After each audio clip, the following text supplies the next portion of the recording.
જૂનાગઢ મહાનગરપાલિકા દિવસે ને દિવસે વિવાદમાં આવી રહી છે ત્યારે ડસ્ટબિન ખરીદીમાં કૌભાંડ થયાની શંકા જાગૃત નાગરિક દ્વારા વ્યક્ત કરાઈ હતી। તેને લઈને ચકચાર મચી જવા પામી છે।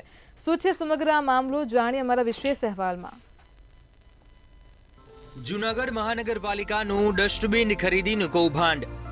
સ્વચ્છતા મિશન અંતર્ગત કચરાની ડોલ આપવાનું બજેટ। ગત વર્ષે 92,000 લોકોએ જ હાઉસ ટેક્સની કરી ભરપાઈ। 1 લાખ લોકોની ગણતરી કરીને 2 લાખ ટોપલીઓ મંગાવાઈ। ટોપલીઓ અમદાવાદની નીલકમલ લિમિટેડમાંથી મંગાવાઈ। મનપાએ 2 લાખ ટોપલી જથ્થાબંધ ભાવે 170માં મંગાવી।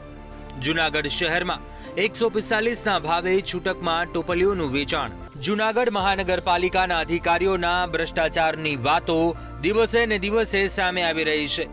ઇલેક્ટ્રિક વિભાગમાં કૌભાંડની ચર્ચા બાદ હવે ડસ્ટબિન કૌભાંડ થયા હોવાની ચર્ચા અને ફરિયાદો ઉઠી છે।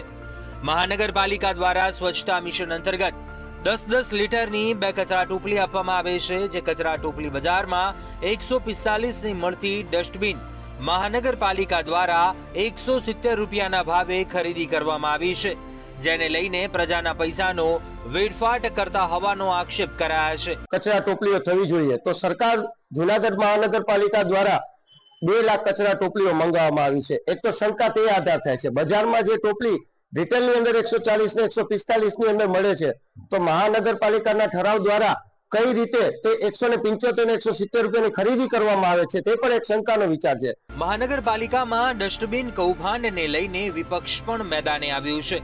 વિપક્ષ દ્વારા આક્ષેપો લગાવ્યા છે કે ઓછું ટેન્ડર મૂકવામાં આવે છે, જેથી કોઈ સામાન્ય એજન્સી તેમાં લાભ ન લઈ શકે અને મોટી એજન્સી સાથે નાણાકીય વ્યવહાર કરી શકે।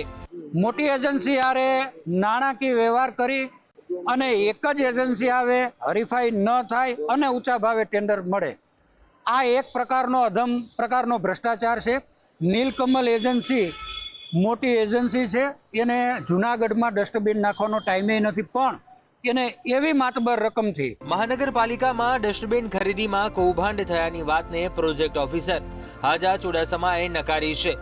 આરએનબીના નિયમો તેમજ ટેન્ડર મેન્યુઅલ અને ખરીદ નીતિની જોગવાઈને ધ્યાને લઈને દરેક ખરીદી કરવામાં આવ્યા હોવાનો ખુલાસો કર્યો છે।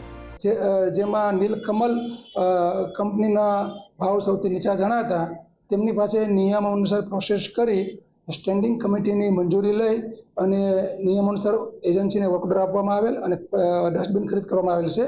આમ જૂનાગઢ મહાનગરપાલિકામાં ભ્રષ્ટાચાર હોવાની વધુ એક ફરિયાદ ઉઠતા ઉહાપોહ મચ્યો છે, પરંતુ અધિકારીએ આ આક્ષેપો ફગાવ્યા છે, જ્યારે નિષ્પક્ષ રીતે આ મામલે તપાસ થાય છે કે નહીં તે જોવું રહ્યું। બ્યુરો રિપોર્ટ, મંતવ્ય ન્યૂઝ।